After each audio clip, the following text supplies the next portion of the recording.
Bali sebagai destinasi wisata dunia kini akan memiliki transportasi terintegrasi, khususnya transportasi laut melalui pelabuhan. Tepat pada 12 Desember 2020 atau 12.12, Menteri Perhubungan RI melakukan peletakan batu pertama pembangunan Pelabuhan Laut Sanur dan Pelabuhan Penyeberangan Bias Munjul. Menteri Perhubungan secara simbolis juga menyerahkan batu untuk pembangunan Pelabuhan Bias Munjul kepada Bupati Kelungkung. Groundbreaking dilakukan Menteri Perhubungan RI Budi Karya Sumadi didampingi Gubernur Bali Wayan Koster dan juga Wakil Wali Kota Denpasar I Gusti Ngurah Jaya Negara. Menteri Perhubungan RI Budi Karya Sumadi menjelaskan Presiden RI Joko Widodo sangat mengapresiasi pembangunan infrastruktur daerah. Pembangunan proyek harus berguna untuk masyarakat, di mana Bali harus dikawal sebagai hubungan internasional mengingat Bali sangat berbeda dengan kearifan lokalnya dan menjaga proyek tersebut dengan program konektivitas yang pasti. Bali memang menjadi destinasi utama Indonesia. Bahkan Pak Presiden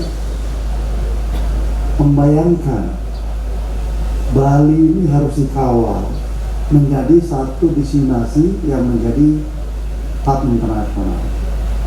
Pak Presiden menginginkan ada 5 Bali baru, yaitu Toba, Borobudur, Mandalika, Labuan Bajo, dan juga Manado. Sementara itu, Gubernur Bali Wayan Koster mengatakan dengan adanya pelabuhan ini masyarakat dapat terlayani dengan baik, nyaman, dan aman. Selain itu, para pemedak, pemangku yang akan bersembahyang atau wisata spiritual ke Pura Dalempet di Nusa Penida dapat menyeberang dengan baik. Terlebih wisatawan akan mendapatkan fasilitas penyeberangan berstandar internasional.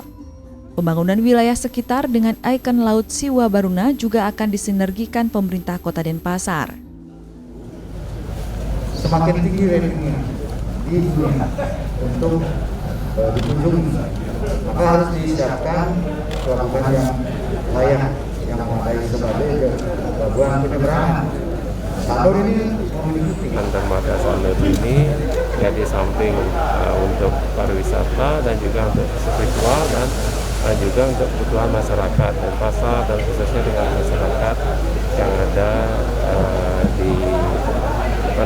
di Nusa. Nah, kita sebenarnya dari dulu Pak Wali juga merencanakan ada pembangunan patung Siwa Baruna sebagai ikonnya pantai laut.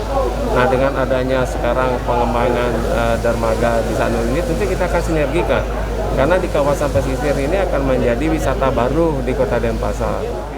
Pembangunan dermaga Sanur akan memiliki terminal dengan desain ikon lokal yakni Jukung Mencande dengan karakter Gajah Mina.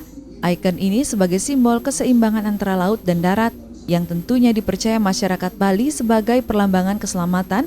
Desain modernisasi pun dilakukan sebagai spot selfie.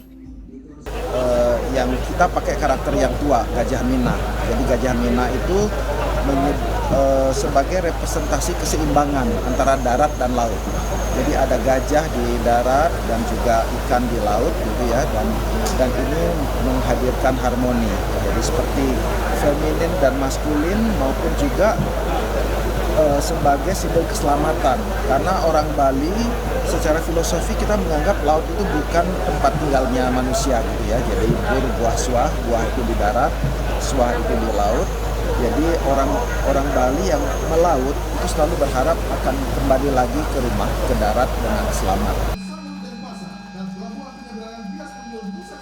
Pembangunan Pelabuhan Segitiga Emas di Bali mulai pada Desember 2020 dan ditargetkan terrealisasi selesai pada tahun 2022, di mana pembiayaan dari APBN anggaran tahun 2020-2022 tahun jamak dengan nilai lebih dari 500 miliar. Yakni dengan rincian 380 miliar untuk Pelabuhan Laut Sanur dan 97 miliar untuk Pelabuhan Penyeberangan Bias Munjul Ceningan dan Pelabuhan Sampalan Nusa Penida 82 miliar. Desi Indah Lestari, Kompas Dewata.